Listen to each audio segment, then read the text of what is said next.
So, welcome to Healing Us podcast. I'm glad to have you back, listening in, viewing in, however way you got to us.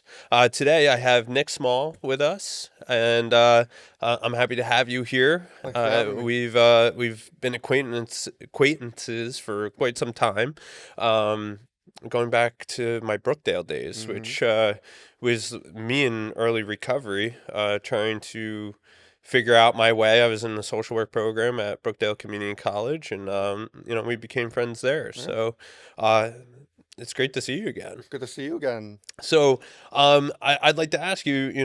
You reached out to us and you wanted to be on the podcast, and I wanted to hear from you. For those who haven't met you yet, tell us a little bit about your background, who you are, and what brings you here today.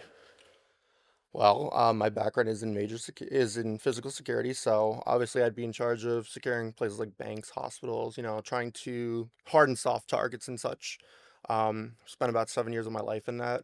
Originally was going to be a cop. Things didn't turn out um, the way I thought it was going to be, and I ended up falling in love with security.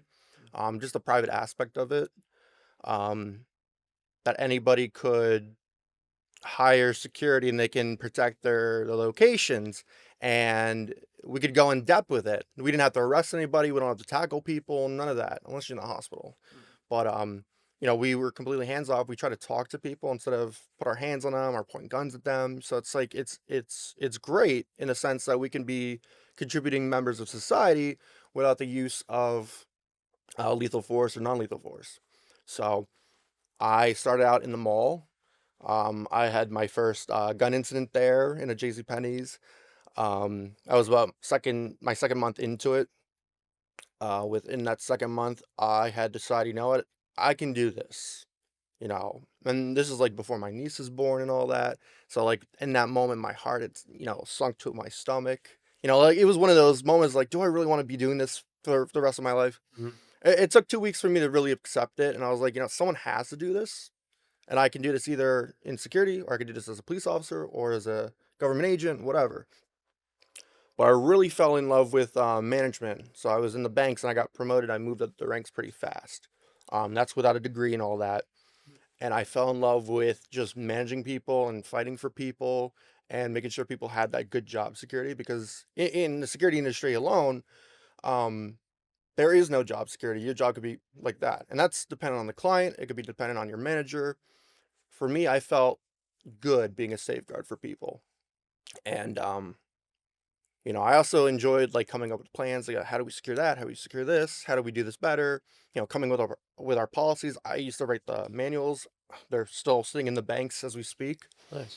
When I got into the hospital, that was my last job in January. I fell in love with that. It felt good because we would stop people from coming in with firearms. So when you introduce a firearm into an emergency room, you know, it does not always end well. In fact, I think a month after I started, there was a situation in Cherry Hill where someone got shot.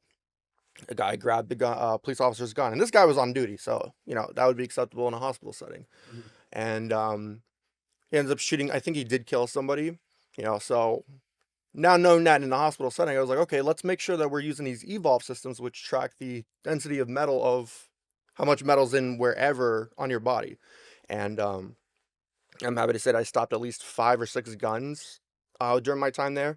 Most of them were off-duty cops, and despite being off duty, our client in the hospital requires that you do not have a firearm unless you're on duty, unless there's a purpose for you to have it there.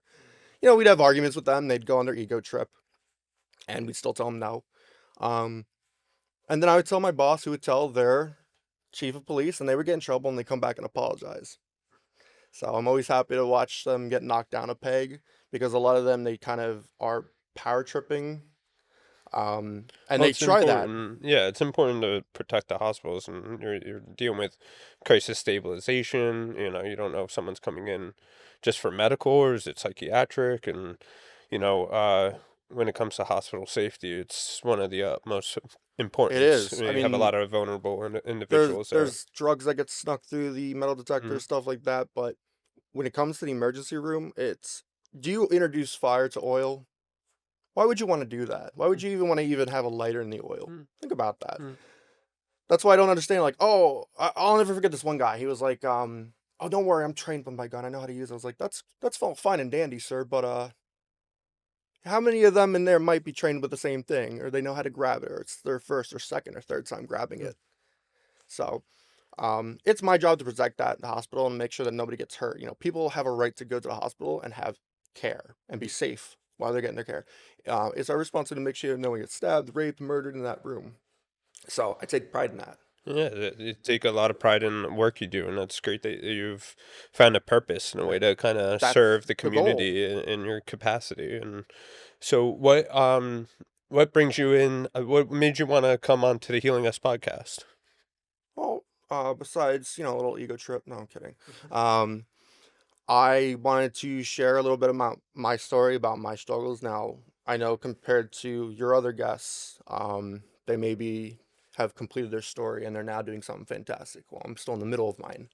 Um, right now I've been pretty active in the political field, trying to push something positive in the community, while I wait for my next opportunity. But I figure I'd come and tell my story and let people know that, everybody has a different background and anybody can be anything and that you could be the change that you want to see in life. I'm choosing not only to hold myself accountable for my things, but to do something with my life. You know, I have a choice. I can either do something good or I could be like my father, who's still alive right now, can barely walk, can barely speak, and is in and out of the hospital. I could be like that. I could choose that. I could give up my family and just drink my life away. Does your father struggle with substance use or mental health? Oh, he doesn't struggle. He's completely absorbed and he's just In he it, is it. He has he's active. become he has to drink, otherwise he'll die. You've ever see someone who get so drunk that they have to or they get drunk on a period and they have to keep drinking and they keep themselves going. Otherwise they have a seizure or they throw up and stuff. That's when I decided I was gonna stop when I went through a 2 week period. Um And this is when I got, like, rejected for a job because after I left, I thought my old boss from the bank had just ran his mouth and said all kinds. Because he and I, we got into an argument, we were very close, Mm. but he chose work over me or over us, and he we just don't get along anymore, so he's been talking, um so every time I apply to something within that company, he tells the managers, "Oh, don't hire him, he's no good." So I'm like, okay, you're gonna ruin my life over, just because you and I had a disagreement and you chose the company over the people. Okay. But So, growing up, was your dad did he always have an alcohol issue yeah, growing up? So you grew up in your I grew up to the drinking, the smoking, the arguments, the fighting, the tables flipping, the macaroni being on the floor, um, the screaming, the arguing. It was nonstop most days. Other days it would be fine, like, and we would feel like a normal family. I could sit on his lap, my brother'd sit on his lap, and we'd be a happy family. Mhm. Um, and then there would be times when you'd hear the screaming and he's hitting my mom, and sometimes my mom fought back. My mom was not like other women. Mm. She doesn't take it like her medicine. She spits it right back in his face. A few times she broke his nose. She was protecting her children at the end of the day. So, I hold that respect for my mother. And that's a lot, when you're a child of an alcoholic or addict, and you grow up in a household that has that dichotomy to it, right? Yeah. Like you don't know really what you're walking into that day. Is dad in a good mood? Is he in a bad mood? Is he upset? Is he happy? Is he playful drunk, or is he fall down on the floor, pass out drunk? Most It of the time, he'd be creates passed out on the floor drunk. Now, he'd be a happy drunk once in a while, and he'd be hilarious, but he was always miserable.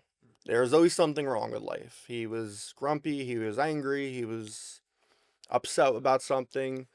And when he was happy, you'd be lucky that he'd be very nice to you because with my sister and my mother, he'd be very nasty about.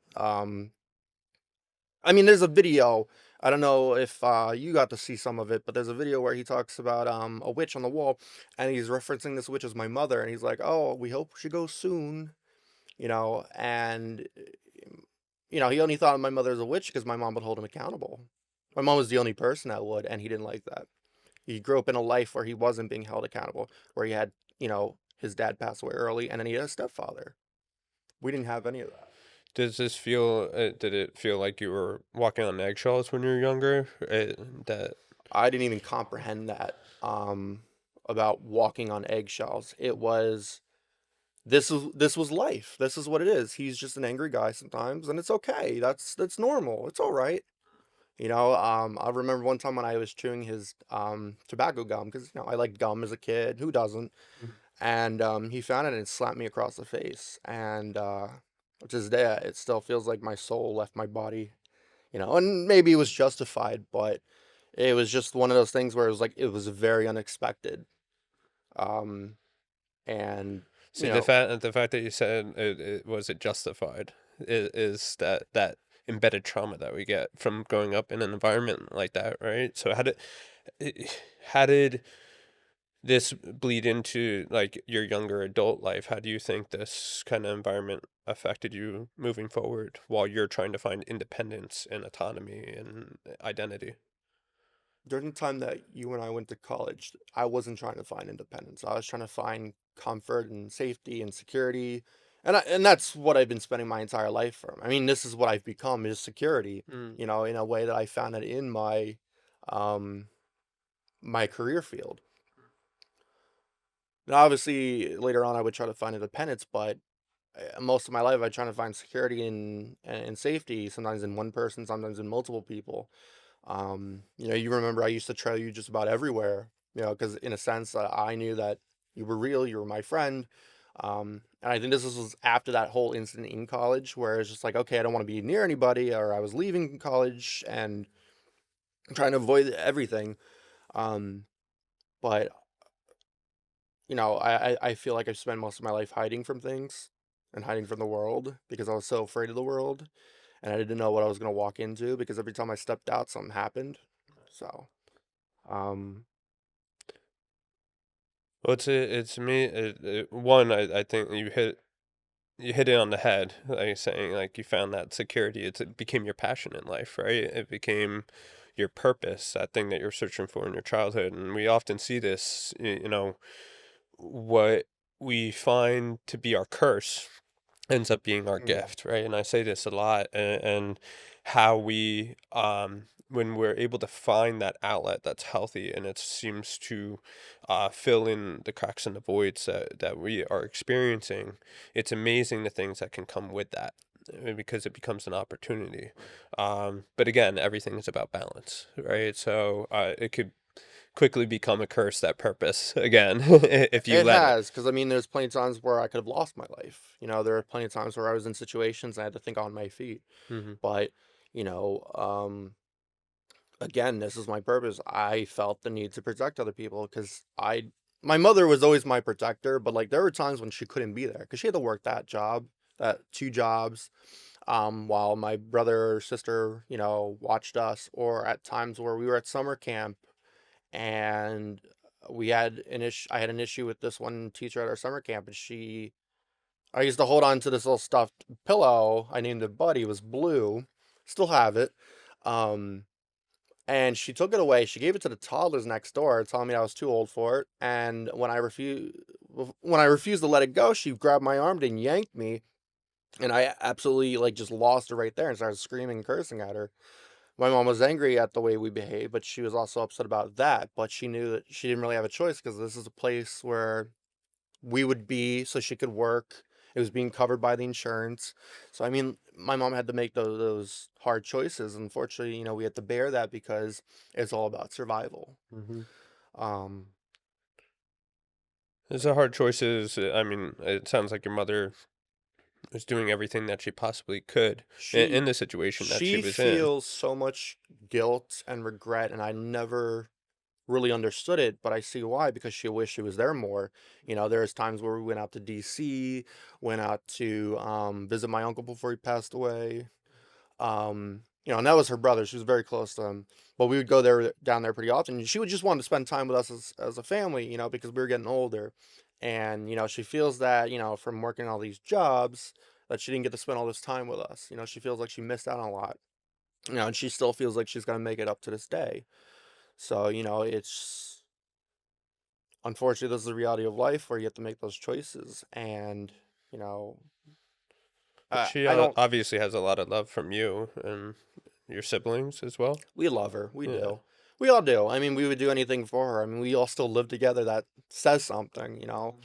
Um, that we're all still wanna live with each other in our 30s. We're raising my niece, she's, about 7. Um, so, we're all working together at this point. I mean, it's even in this economy, it's very hard to survive, and so we just, hang on to each other as we can. My sister's a nurse now. My brother is in Poland. He may be coming back in December, but he's got 2 masters from Rutgers in business and finance.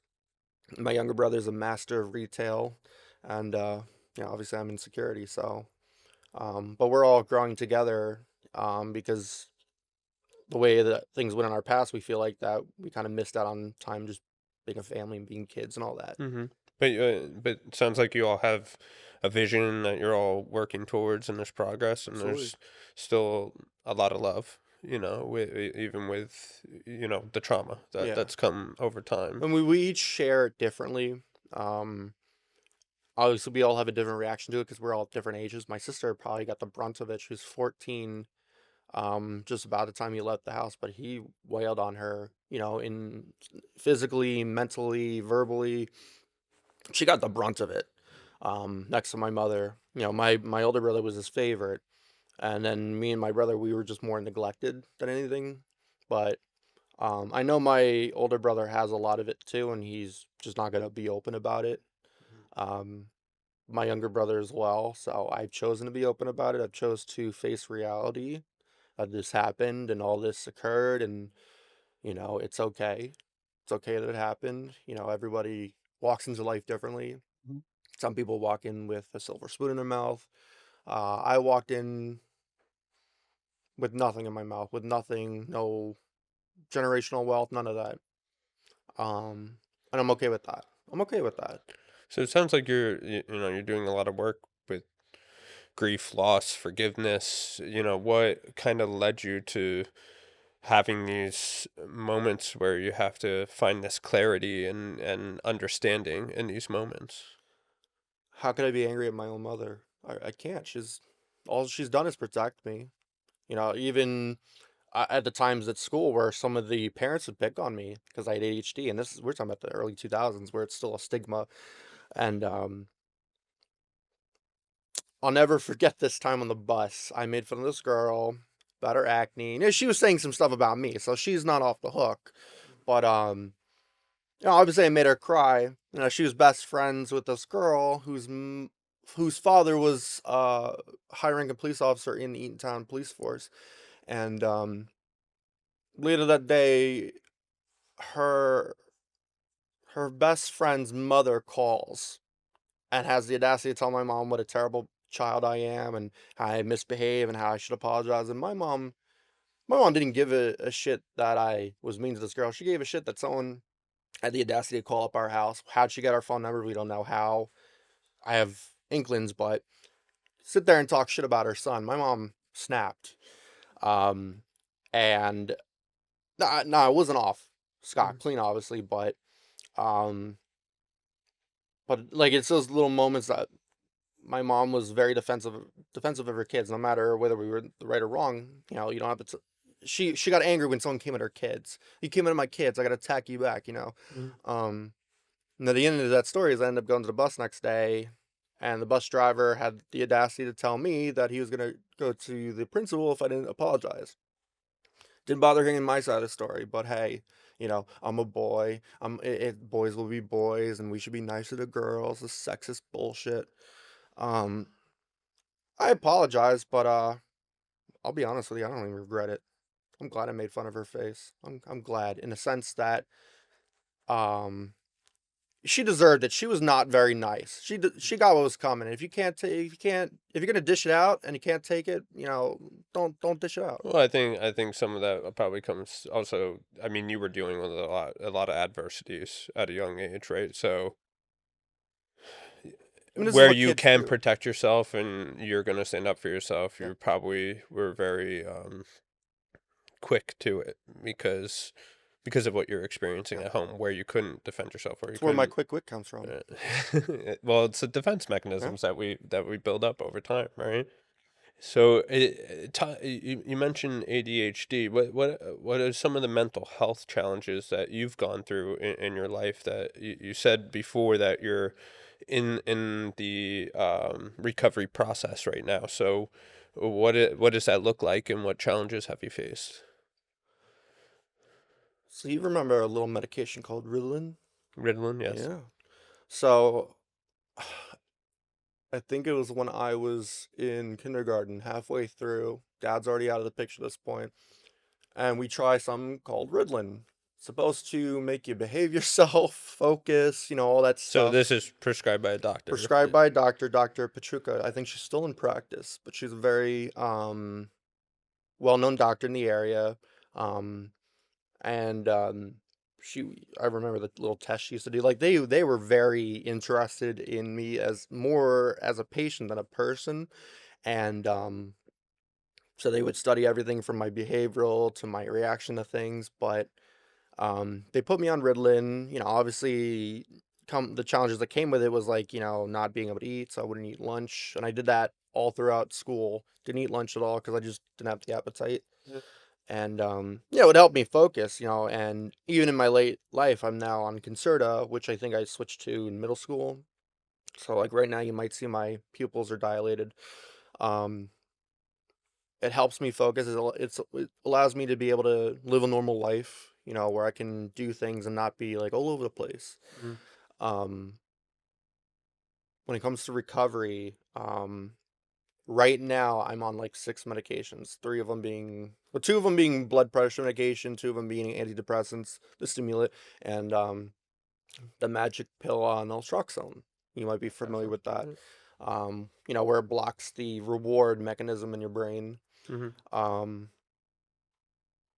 so obviously I'm going to be on that. So I mean, it works. It does. It works. It helps. Me not crave that wonderful martini or that glass of champagne So or let's talk about scotch. that. Like, what led you to having to seek, psychiatric services? Obviously, you're exposed early on, having ADHD, having to have some kind of medical intervention for behaviors that you're exhibiting at that young age, and taking medications, right? And Well, obviously, it all stemmed from my dad. I mean, my dad probably, I mean, we're still looking into our family psychiatric history all the way up to my grandparents.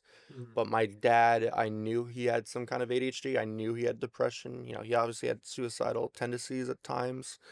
Mhm. Um, so no matter what, it was going to be passed down regardless. I'm going to be a product of what I'm genetically developed as. And then I additionally am a product of my environment. So even if none of that stuff happened, I would still have ADHD. I'd still be depressed. It would still have to be taken care of no matter what. My mother had decided that, maybe what my dad was doing was affecting me in school. So she took me to see these specialists. And that's when they um, officially diagnosed me with ADHD and PTSD. Um, So throughout my life, I was going in and out of the psychiatrics. Um, but I think right around the time I was 16, I actually felt and discovered that I had like depression, because I was starting to stay up at night. I was starting not to eat. Um, I was being depressed. I was being miserable. At this time, I left Monmouth Regional because I wasn't getting the quality of education I thought I deserved. And I wasn't fitting in with anybody there. I was being bullied by the special ed kids.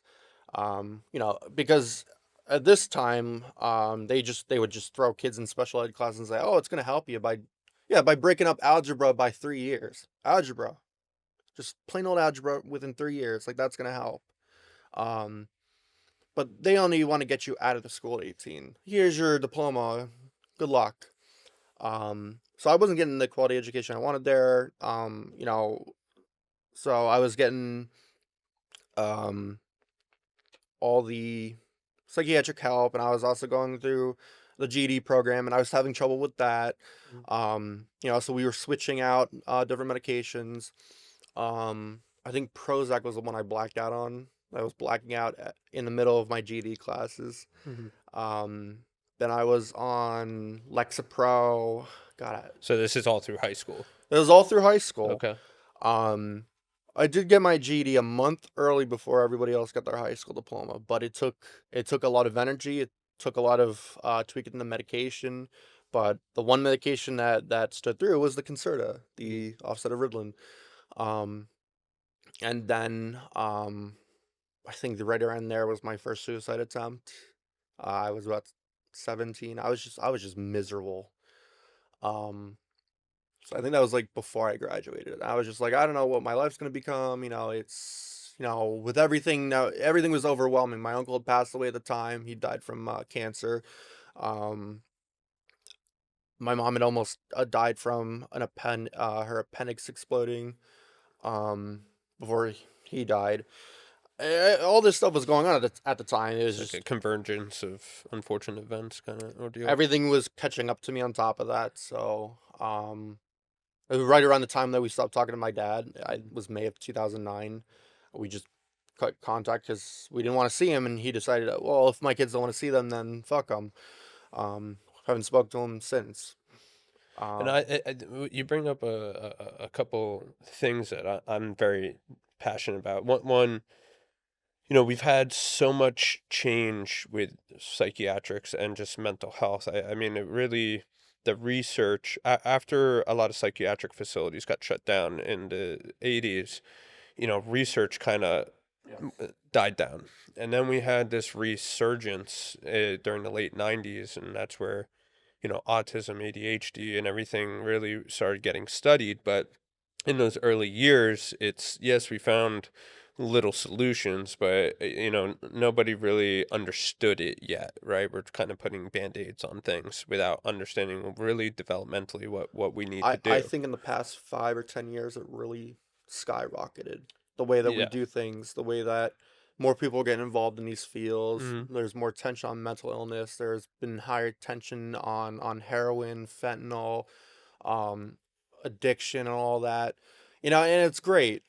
Because for a long time, you felt like you were just. I felt stagnant to everything. Like I was just maybe we got lucky this time. Maybe get lucky this time. A lot of time, like when I was in the hospital, when I was hospitalized, I felt like a guinea pig.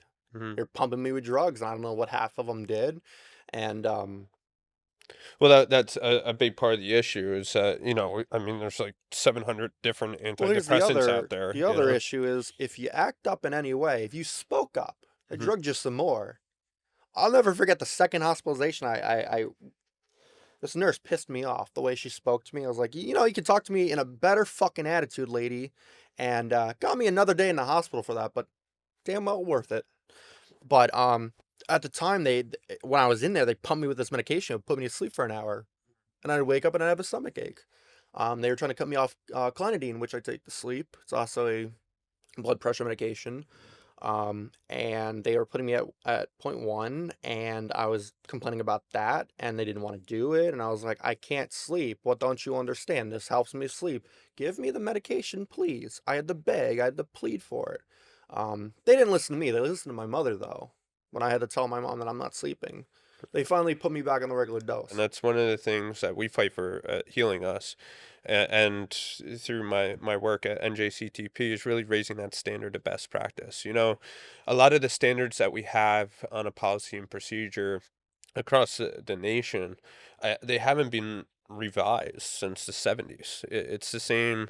I'm still testing for like diseases that if if it was like a poorhouse back in like the 50s and I, gu- 60s, they're making me still test for tuberculosis. I guess if you it's know not broken, don't fix it. It's just, I think the bureaucracy Yeah. and the red tape to revising some of these things, it's not a if it's not broken, don't fix it type of thing. It's a we have other issues to address, Right. so why even look at that? Right. And I'm saying no, we need to look at that because the issues that you're trying to solve today Yeah. can be solved by fixing the problems that we still have of yesterday, right? Right. And so a lot of these things need to change, and especially with like the medications that you feeling like a guinea pig. I mean, I remember going through treatment, and it's every treatment center had a different cocktail to put me on, and a different diagnosis for me. What they put you And on? oh God, I've been on the clonidine, different anti-anxieties, Wellbutrin, But do you a remember handful of different the antidepressants. I mean, this was Do you remember the 16 years ago. effects that you had? Like, do you remember being dizzy? Do you remember sleeping, Oh, having weird terrible side dreams? effects. Bad dreams, Mm-hmm. night terrors. Just feeling doled out. Yep. Your sex drive completely gone. Different things like that. Mm-hmm. So it's. I didn't like it. I mean, every time they gave it to me, I would end up not taking the medication. And I and let me. today I don't need to take the medication. There was a woman that I hung out with the last time I was in, and she would pretend to take the medication, spit it back out, crush the cup, and put it in the couch. She was like, "I'm not taking that fucking stuff. What is this, Mussolini's house?" Mm. Well, it's a day. Again, it's all about a balance, and this is where best practice comes in, right? Because we can't say medication is the devil because it's not. It helps No, tons of people, and it's it's not necessary in there a to lot of. solve your problem. It's there to alleviate what could stop the solution. Correct, and sometimes it's a bridge to get you just to stabilize to the next coping mechanism that you need to learn, right? Have you ever looked at, read up or listened to Gabor Mate? No. I, I I suggest that you do. He has amazing stuff. He's very focused in childhood trauma, inner child therapy, and he just looks at mental illness from a completely different standpoint. And he's one of I guess my heroes that I look up to. He looks You at don't want to know mental my hero then, health. huh? What? You don't want to know my hero, do you? Who's your hero? James Bond. Who's that? 007? Oh, James Bond. Yeah. Listen, Okay. I got the watch and Hey, everything. nice, So nice. this is my reward for putting up with the security bullshit. There But you go. no, but I'll tell you this: a lot of what I do, I mimic a lot of what the character is. Um, not to take away from what you're talking about, but a lot of what Ian Fleming had wanted to be, what Mm, he wanted to be. He wanted to be the sexy, debonair, super spy who was meeting every girl and having sex with her and drinking the high end cocktails and stuff. Um, but then the psychology of the character changed throughout the years, especially in the movies. And when you come to Daniel Craig's era, you start to see, and this is why I love Daniel Craig's era so much. It tacks on the character's toll of doing the job, of killing people, and this is something I often hear insecurity when people are like, oh, I want to have a gun, oh, I'll kill bad guys. One of my mentors in security, he would tell me, if you can't look somebody in the eye and put them down and feel nothing, you shouldn't be doing it because you're gonna feel everything. You're gonna feel, you're gonna relive that moment in your life. You're gonna feel guilty about taking a life. You're gonna be guilty about what lives you ruined, and you're gonna be haunted for it. Someone like James Bond, who has to go out there and does this for a living, he's a hitman, essentially for hire. Um, and you see him drink most of his life away. Like he's sitting there and he's down in like 6 martinis in Quantum of Solace.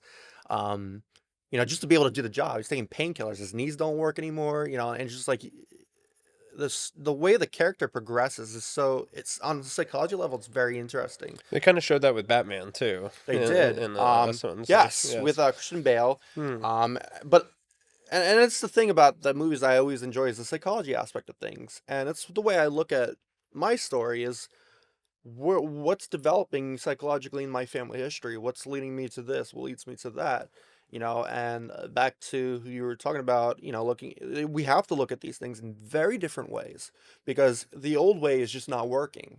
Hmm. And with all the stigma that people still, stick to it, we need to look at things from a humane level, Mhm. you know, and say, you know what, maybe this approach isn't working. Maybe we need to find out deeper and take a deeper dive into that and see if maybe there's something that's regressed back there, or if maybe, um, I just lost my thought. You got Sorry. distracted by the, It's all right. camera And that is ADHD at its finest. So let's so where are you at today? What's your vision for yourself? Where are you at in your recovery process? You've dealt with suicidal ideation, mental health from a young age. You have found a purpose and a passion in your life. And you did say that you struggled with drinking. Where are you at today with all this process, all these adversities that you face? I'm still going through the recovery process. I'm still trying to adjust and adapt. Um, Obviously, I broke it a few days ago, or about last week. Despite the excuse, I have to look at the way, because the way my dad used to drink was just to live life. I have to look at the way that I drink. So the last time I drank, I was celebrating something. It's not a good excuse. It's not any way to justify what it is, but I have to look at the behaviors of what's causing the drinking. Am I drinking because I'm having fun? Am I drinking because I'm miserable? Am I drinking just to drink? And I have to differentiate that with how my dad did. As long as I keep myself at a level where if I'm doing it, I'm celebrating and it's not out of control, I'm not binge drinking, and I'm still on the medication, then it's safe for now. It's different if I wasn't in therapy, if I wasn't on the medication, I was just drinking out of control. But now it's under control. I'm living, my mind is so much clearer. I've lost a little bit of the alcohol weight. Still waiting for the rest of it to disappear. But um, So you would say that you're halfway there, maybe. haven't well you're kind of applying the like harm reduction model to the recovery process. So you're trying to limit the use in one way Well, or the other thing capacity is or trying to explore a healthy relationship with alcohol. hmm About everybody else has it, but it is known within my family genes that there isn't we have that addiction gene.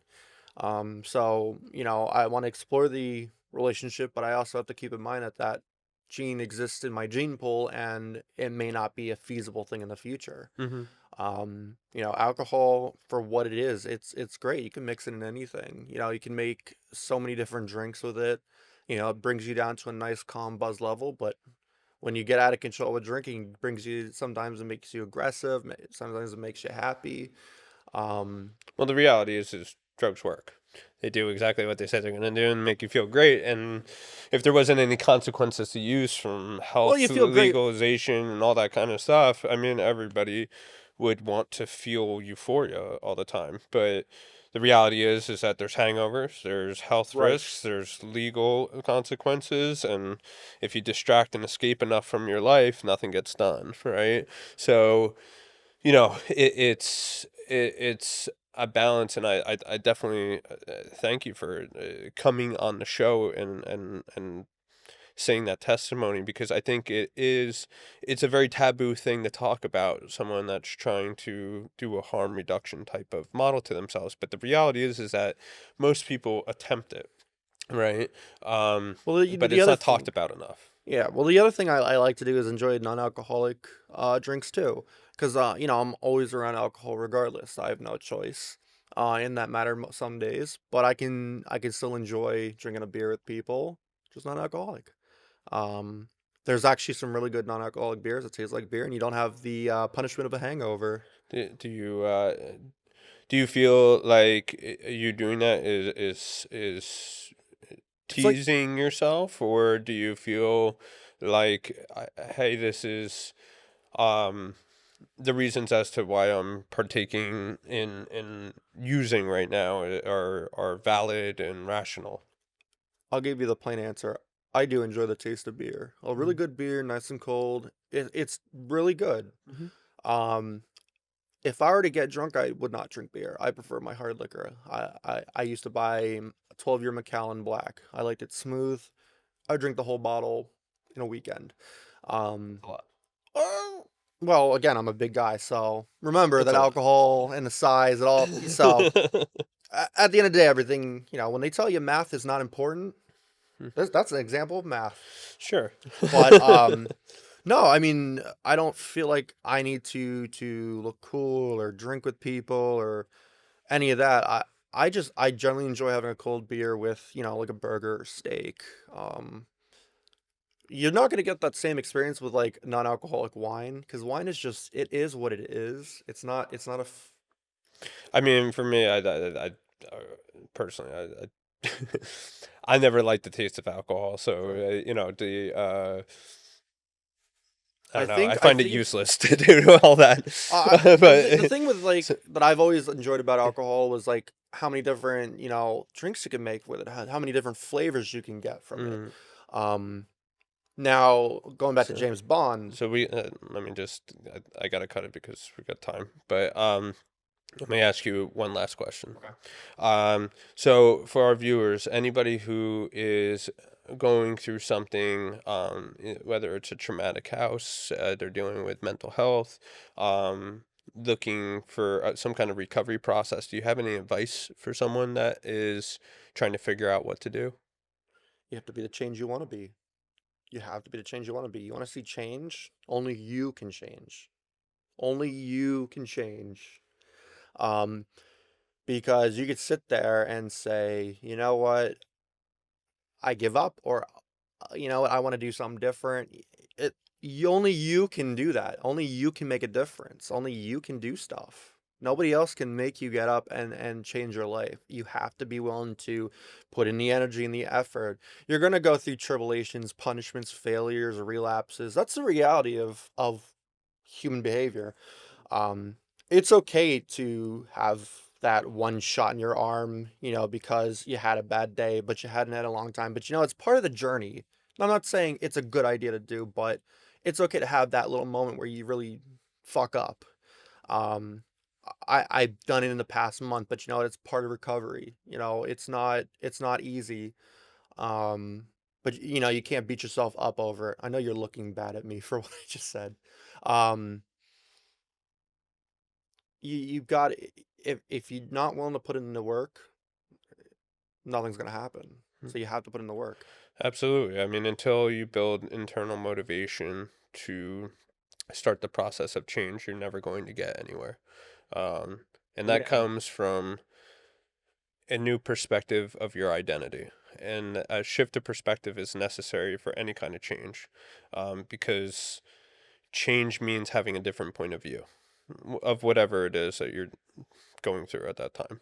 Um, and a lot of that has to do with an identity crisis, right? Yeah. And the biggest thing that I have done over the years is teach people how to separate themselves from their behaviors, right? Our identity is not our behaviors. Our behaviors are a result of irrational emotions and irrational thoughts, and we have to take responsibility for our behaviors.